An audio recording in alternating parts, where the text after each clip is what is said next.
आजादी के बाद देश की राजनीतिक इतिहास पर नजर डालें तो इस दौरान एक नेता का नाम प्रमुखता से उभरकर सामने आता है। यह नाम है प्रख्यात समाजवादी नेता राम मनोहर लोहिया का। आज भी बहुत से नेता लोहिया के आदर्शों पर खुद के चलने की दुहाई देते हैं, मगर क्या आपको मालूम है कि लोहिया सिद्धांत के इतने ज्यादा पक्के थे कि उन्होंने अपने इलाज के लिए जरूरी 12,000 रुपए का इंतजाम खुद से करने की कोशिश की थी और बाकी किसी से भी या पैसे लेने से मना कर दिया था। पैसों का इंतजाम नहीं होने की वजह से लोहिया की जान चली गई। यदि 12,000 रुपए का इंतजाम हो गया होता तो देश अपने इस महान समाजवादी नेता को उस वक्त नहीं खोता। राम मनोहर लोहिया की जान चली गई, लेकिन उन्होंने अपने उसूलों के साथ समझौता नहीं किया। वर्ष 1967 में राम मनोहर लोहिया की उस इन्फेक्शन की वजह से हो गई जो कि एक ऑपरेशन के बाद फैली थी।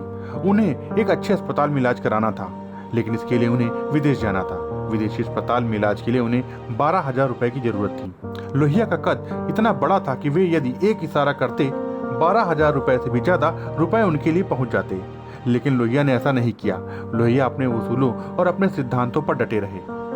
इस तरह से सिर्फ 12,000 रुपए के लिए इस देश ने अपने इस महान नेता को खो दिया। राम मनोहर लोहिया दरअसल बढ़े हुए प्रोस्टेट ग्लैंड की बीमारी से पीड़ित थे। वे एक सांसद थे। कई राज्यों में उनकी संयुक्त सोशलिस्ट पार्टी की सरकार भी थी। प्रोस्टेट ग्लैंड का ऑपरेशन एक अच्छे विदेशी अस्पताल में कराने के लिए 12,000 रुपए की उन्हें जरूरत पड़ी थी।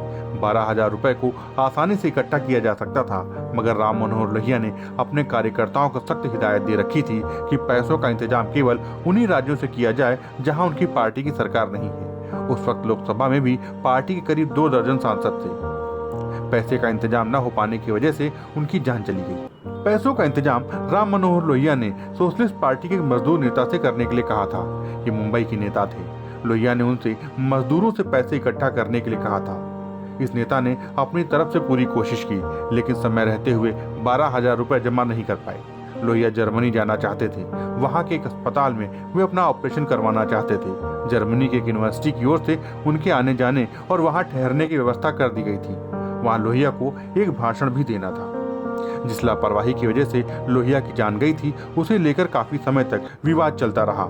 हर कोई इस बात को मान रहा था कि यदि विदेश के अस्पताल में लोहिया का इलाज हुआ होता तो उनकी जान जरूर बच जाती। इस तरह से देश को अपना एक महान नेता खोना पड़ा था। मौत के वक्त राम मनोहर लोहिया की उम्र केवल 57 साल की थी। दस्तक टाइम्स की तरफ से राम मनोहर लोहिया को उनकी पुण्यतिथि पर सत सत नमन।